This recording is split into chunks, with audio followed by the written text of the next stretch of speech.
bahwa Presiden Prabowo siap untuk terbang ke Tehran untuk menjadi penengah konflik ini. Sebagai politikus, sayangnya Indonesia telah mengadakan perjanjian yang tidak seimbang, yang sangat merugikan Indonesia, itu saja. Bapak Prabowo Subianto untuk datang menjadi mediator. saintis yang independen dan juga sebagai mantan diplomat Indonesia, saya heran kenapa ide ini tidak difilter dulu sebelum diumumkan, karena sangat tidak realistis. Kenapa? Pak Presiden bersedia untuk menjadi mediator, tapi kalau misalnya Divida et impera, that is the law of imperialism. Assalamualaikum warahmatullahi wabarakatuh. Halo guys, selamat datang di channel Kabar Nusantara, informasi seputar berita di Nusantara. Di sini saya akan membagikan video mengenai Presiden Prabowo tawarkan jadi juru runding konflik AS Israel dengan Iran, sangat tidak realistis. Wahai saudaraku sekeyakinan, mari subscribe channel saya. Jika Anda subscribe, maka otomatis Anda membantu saya. Dengan membantu orang lain, Anda bisa masuk surga. Loncengnya jangan lupa untuk mendapatkan informasi dan video menarik terbaru dari kami. Kami minta maaf apabila ada kata-kata yang salah dan kurang sopan, karena kami sebagai manusia biasa yang tidak luput dari salah dan lupa. Selamat menyaksikan. Presiden Prabowo tawarkan jadi juru runding konflik AS Israel dengan Iran, sangat tidak realistis. Kementerian Luar Negeri menyatakan kesiapan Presiden Prabowo Subianto bertolak ke Teheran untuk memfasilitasi dialog, tapi ide ini dipertanyakan sejumlah kalangan dan disebut sangat tidak realistis. Pernyataan ini dikeluarkan di momen AS Israel memutuskan serangan ke Iran pada Sabtu tanggal 28 Januari. Beberapa analis berpendapat, konflik AS Israel dengan Iran akan berlangsung lama. Di tengah ketidakpastian ini, Iran telah menutup Selat Hormuz, jalur pelayaran strategis di dunia bagi perdagangan energi global. Penutupan ini, secara tidak langsung berdampak pada ekonomi dunia termasuk Indonesia sebagai importir minyak, menurut peneliti. Di sisi lain, warga Indonesia yang tercatat berada di Iran sebanyak 329 jiwa, dan KBRI Teheran menyatakan jaringan WNI di sana tidak merasakan adanya ancaman langsung. Namun KBRI setempat tetap menyerukan kewaspadaan. Kementerian Luar Negeri pada saat-saat serangan AS Israel ke Iran, mengeluarkan pengumuman, pemerintah Indonesia, dalam hal ini Presiden Republik Indonesia, menyampaikan kesiapan untuk memfasilitasi dialog bagi terciptanya kembali kondisi keamanan yang kondusif. Dan apabila disetujui kedua belah pihak, Presiden Indonesia bersedia untuk bertolak ke Teheran untuk melakukan mediasi, tulis akun resmi Kemlu di X, pada Sabtu tanggal 28 Februari tahun 2026. Tapi gagasan ini dipertanyakan mantan diplomat Indonesia, Dino Patijalal, bahkan disebut sangat tidak realistis. Saya heran kenapa ide ini tidak difilter dulu sebelum diumumkan, kata Dino bertanya-tanya melalui akun Instagramnya, Minggu, tanggal 1 Maret tahun 2026. Tidak mungkin Presiden Prabowo memediasi konflik AS Israel dengan Iran yang semakin keras, karena AS jarang sekali tunduk oleh pihak ketiga, kata Dino. Ego Amerika sebagai negara superpower terlalu tinggi untuk menerima itu, kata pria yang pernah menjabat Duta Besar Indonesia untuk AS. Pemerintah Iran belakangan ini tidak begitu dekat dengan pemerintah Indonesia, tambahnya. Hal lain yang membuat ide menakjubkan ini mustahil terjadi adalah membujuk pihak AS seperti Trump atau Menlu AS Marco Rubio melakukan kunjungan dengan petinggi Iran. Belum lagi kemungkinan Presiden Prabowo harus bertemu dengan PM Israel, Benyamin Netanyahu dalam upaya memediasi. Secara politik, diplomatik dan juga logistik tidak mungkin terjadi. Ini akan menjadi bunuh diri politik bagi Presiden Prabowo di dalam negeri, jelas Dino. Indonesia, kata dia, harus tegas mengambil posisi dalam konflik ini. Berani mengatakan kesalahan AS Israel karena menyerang Iran. Serangan Israel AS ke Iran itu bertentangan dengan segala prinsip yang disampaikan oleh Presiden Prabowo dalam pidato bersejarah di sidang umum PBB tahun lalu, katanya. Secara terpisah, mantan Wakil Presiden Yusuf Kala alias JK mengatakan, sulit bagi Presiden Prabowo untuk menjadi mediator konflik Iran dengan AS Israel. Menurutnya, peran itu sulit dilakukan Prabowo setelah Indonesia melakukan perjanjian dagang resiprokal dengan Amerika Serikat.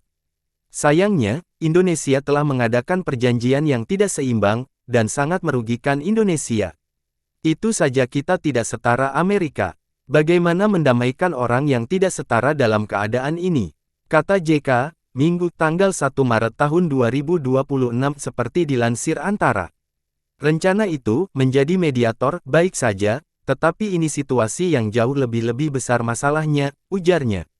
Dia melanjutkan, ya, Israel dengan Palestina saja tidak bisa, sulit didamaikan, karena dunia ini sangat ditentukan oleh sikap Amerika. Memoles citra, peneliti dari para sindikate, Firdika Rizky Utama menyebut gagasan itu sebagai cari panggung internasional.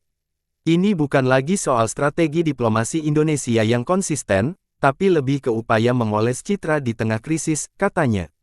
Seharusnya kalau memang berani, datangi Amerika dan Israel lalu minta mereka berhenti menyerang Iran. Selain itu, menurut Firdika saat ini politik bebas aktif Indonesia sudah mati setelah bergabung dengan Dewan Perdamaian Board of Peace bentukan Trump. Jadi, kalau sekarang mau bergaya jadi mediator di Iran, dunia internasional pasti tertawa.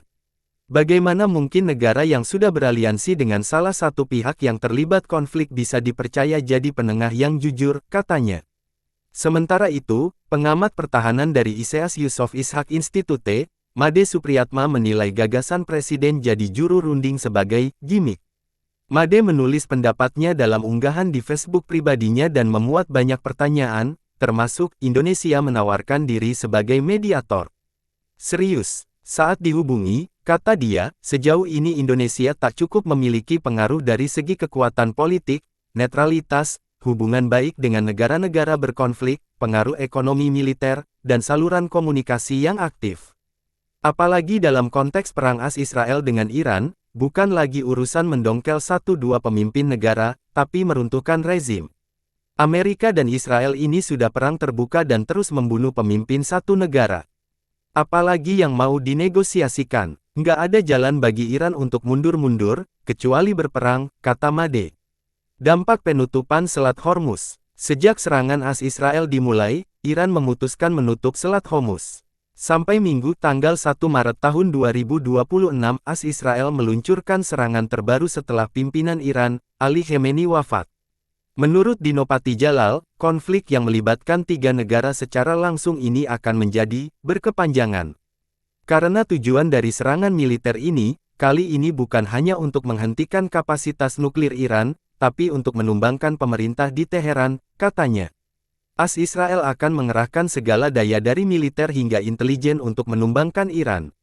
Sebaliknya, Iran tak akan tinggal diam, dan melakukan perlawanan. Mengingat serangan ke Iran berbeda dari Venezuela, mempunyai jaringan politik dan militer yang cukup signifikan, di beberapa wilayah di luar Iran di Timur Tengah, maka dapat dipastikan bahwa perang ini juga akan menyeret pihak-pihak keluar, dan akan menyebarkan guncangan di luar wilayah Iran, kata Dino. Selat Hormuz adalah jalur perdagangan minyak vital global, yang terletak antara Iran dan Oman. Jalur masuk dan keluarnya memiliki lebar sekitar 50 km, dan sekitar 40 km pada titik tersempitnya. Sekitar 1/5 dari minyak mentah di dunia hilir mudik melalui jalur tersempitnya. Kendati demikian, selat itu cukup dalam untuk dilalui kapal besar di bagian tengahnya. Lembaga Informasi Energi Amerika Serikat (EIA) memperkirakan sekitar 20 juta barel minyak melintasi Selat Hormuz per hari pada paruh pertama 2023. Jumlah itu setara dengan perdagangan energi senilai hampir 600 miliar dolar per tahun yang diangkut melalui rute maritim. Gangguan dalam bentuk apapun di jalur laut dapat menyebabkan penundaan pengiriman minyak global secara signifikan, yang segera berdampak pada harga minyak. Banyak negara bergantung distribusi energinya melalui jalur ini.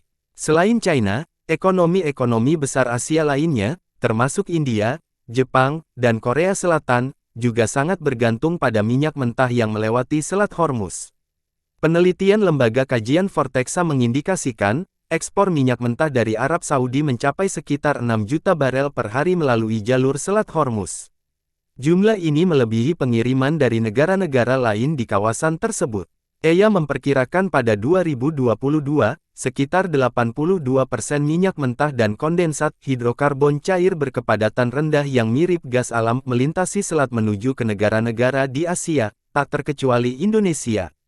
Waspadai dampak kenaikan harga di Indonesia. Banyak kalangan di Indonesia masih memantau situasi ke depan menyusul penutupan Selat Hormuz. Dikutip dari Kompas.id, penutupan jalur perdagangan secara tidak langsung dapat memengaruhi harga barang domestik karena banyak barang di Indonesia diimpor, terutama dari China. Selain itu, pendiri dan CEO Supply Chain Indonesia, Setijadi, memperkirakan gangguan di Selat Hormuz dapat memicu kenaikan biaya distribusi nasional dan harga barang dalam negeri. Dalam skenario terberat, misalnya harga solar naik hingga 30%, maka dapat memicu lonjakan ongkos angkutan. Taraf 10,5% 12%. PT Pertamina Persero mengatakan memantau perkembangan dinamika energi global, dan mengklaim telah melakukan mitigasi guna menjaga kelancaran rantai pasok global dan ketahanan energi nasional. Pertamina telah menyiapkan langkah mitigasi risiko serta memperkuat komunikasi dengan Kementerian Luar Negeri, KBRI, Kedutaan Besar Republik Indonesia, KJRI, Konsulat Jenderal Republik Indonesia, dan otoritas setempat guna menjaga kelancaran operasional dan keamanan kru, kata Vice Presiden Korp.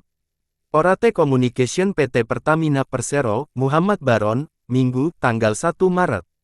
Risiko terbatasnya pasokan minyak mentah, BBM, dan LPG dari Timur Tengah diantisipasi dengan mengelola suplai dari kawasan lain.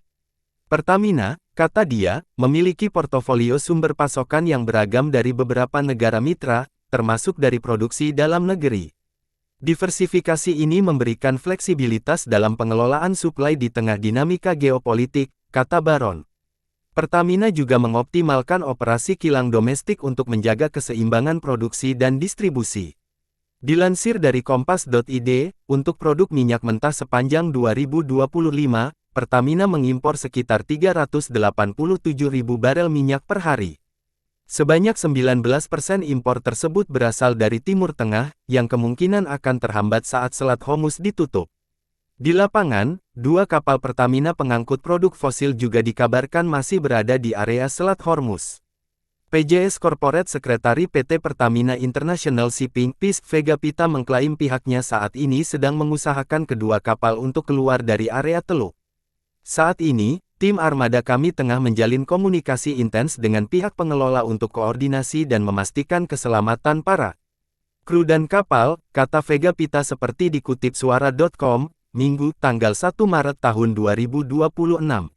Di sisi lain, harga minyak mentah Brent, patokan global, per minggu malam tanggal 1 Maret tahun 2026 mencapai $72,48 AS per barel. Kemungkinan pasca gejolak di Timur Tengah harganya naik. Peneliti dari Parasindicate, Firdika Rizky Utama menyebut penutupan Selat Hormuz ini sebagai salah satu krisis energi paling parah dalam 10 tahun terakhir. Saya rasa harga minyak mentah bisa tembus di atas $100 AS per barel atau bahkan lebih kalau penutupannya berlangsung lama, katanya. Ia khawatir gejolak berkepanjangan ini dapat memukul biaya impor energi yang dapat berefek kemana-mana seperti lonjakan harga barang dan jasa, hingga membuat defisit perdagangan makin parah dan menekan APBN. Inflasi di dalam negeri bakal naik dan beban subsidi energi jadi berat sekali. Ini bukan cuma masalah ekonomi, tapi juga soal stabilitas politik karena harga BBM adalah isu yang sangat sensitif bagi masyarakat kita, kata Firdika. Dari sisi geopolitik, kejadian ini membuktikan betapa rapuhnya keamanan energi global, katanya. Negara-negara di Asia termasuk Indonesia bakal terpaksa mencari sumber pasokan lain dan memperkuat cadangan mereka. Soal kapan selat itu bakal dibuka lagi, semuanya tergantung pada dinamika politik di Iran pasca kematian Khamenei. Dalam situasi transisi kepemimpinan yang penuh dendam, logika damai biasanya kalah, kata Firdika. Ia memprediksi penutupan Selat Hormuz akan berlangsung berbulan-bulan. Iran, kata dia, akan menggunakan cara ini untuk memperkuat posisinya. Ya intinya, krisis ini tidak akan selesai cepat dan Indonesia harus segera menyiapkan strategi darurat energi daripada cuma sibuk berdiplomasi cari panggung. Kata Firdika, bagaimana nasib WNI di Iran? Hussein Ali mengatakan kedua anaknya yang saat ini berada di kota Qom, Iran dalam kondisi aman-aman saja, meskipun keluarga tetap merasa was-was. 2 jam yang lalu kita telepon, kalau di Qom dia hanya pertama kemarin pagi terdengar suara bom Kak. Katanya dia, tapi ya biasa-biasa saja, aman, kata Hussein Minggu siang tanggal 1 Maret tahun 2026. Sejak serangan diluncurkan, terjadi pemadaman internet di Iran. Beberapa komunikasi dapat terhubung melalui jaringan Starlink. Dan, Qom menjadi salah satu kota yang menjadi sasaran serangan selain Teheran, Isfahan, Karaj, dan Kermansyah, menurut kantor berita Fars. Cuma disuruh hati-hati, lanjut Hussein. Anaknya ini sedang menempuh studi dan kata dia, lebih banyak berada di asrama dengan kuliah daring. Anaknya yang lebih tua sudah berkeluarga dan tinggal 15 tahun di kota yang sama.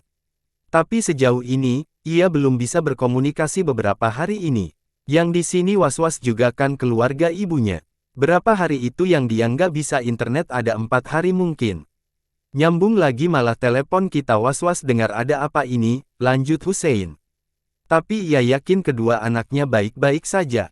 BBC Indonesia meminta dia kembali menghubungi anaknya agar mendapat informasi lebih lengkap dari lapangan. Tapi kata Hussein, maaf masih tidak bisa dihubungi, kayaknya tidak ada koneksi internet. Kedutaan Besar Republik Indonesia KBRI Teheran melaporkan sedikitnya 329 WNI yang telah melapor dan tercatat. KBRI Teheran saat ini fokus memastikan keselamatan WNI.